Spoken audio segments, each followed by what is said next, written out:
Some people think early childhood teaching is just watching children play, but in early childhood education, play is not just play. It is one of the ways children learn to talk, think, imagine, solve problems, and express themselves. A good early childhood practitioner does more than give children activities. The practitioner creates opportunities for children to use language, ask questions, describe what they see, share ideas, and build confidence. Today, let us look at 3 simple ways to help children talk, think, and express themselves. Tip number 1, ask open-ended questions. Many times, adults ask children questions that only need a yes or no answer.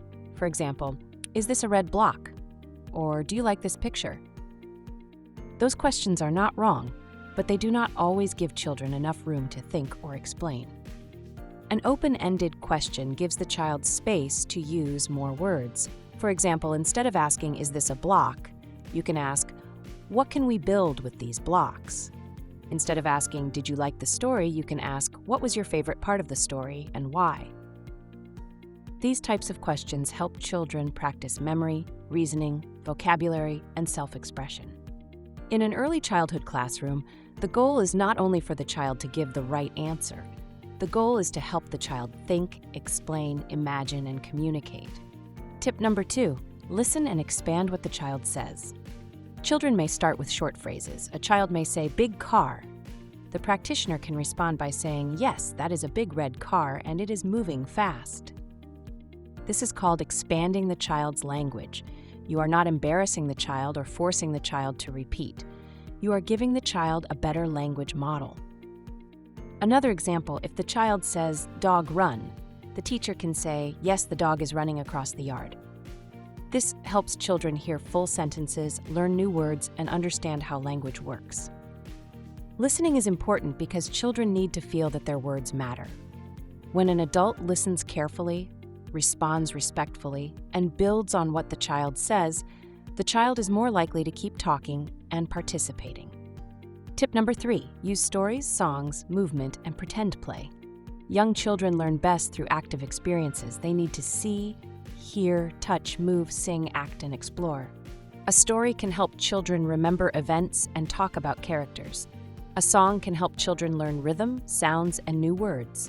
Movement helps children connect language with action. Pretend play helps children practice imagination, problem solving, and social communication. For example, if the topic is animals, the teacher does not only have to show pictures and say, this is a cow, this is a goat. The teacher can ask, what sound does this animal make? Where do you think it lives? What would happen if the goat got lost?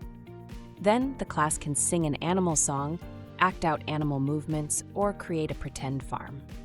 Now, the children are not just repeating words. They are thinking, speaking, moving, imagining, and expressing ideas. Let's look at a simple classroom example. Suppose the teacher is using building blocks. A basic activity would be to let the children stack blocks. But a stronger language and thinking activity would sound like this. What are you building? Why did you choose the tall block? What do you think will happen if we put this small block at the bottom? How can we make the tower stronger? Can you tell your friend what you made? In that one activity, children are using language, thinking, problem solving, social skills, and creativity. This is why early childhood education is a serious and important field. Practitioners are not just supervising children. They are helping to shape how children communicate, think, behave, and learn. At Edunomics Limited, our early childhood education training helps students understand how child development, language, play, classroom activities, and practical teaching strategies connect. Students learn that working with children requires patience, planning, observation, communication, and the ability to create meaningful learning experiences. If you are interested in early childhood education and want training that helps you build a practical foundation for working with young children, contact Edunomics Limited for program details. Edunomics Limited, empowering education, elevating futures.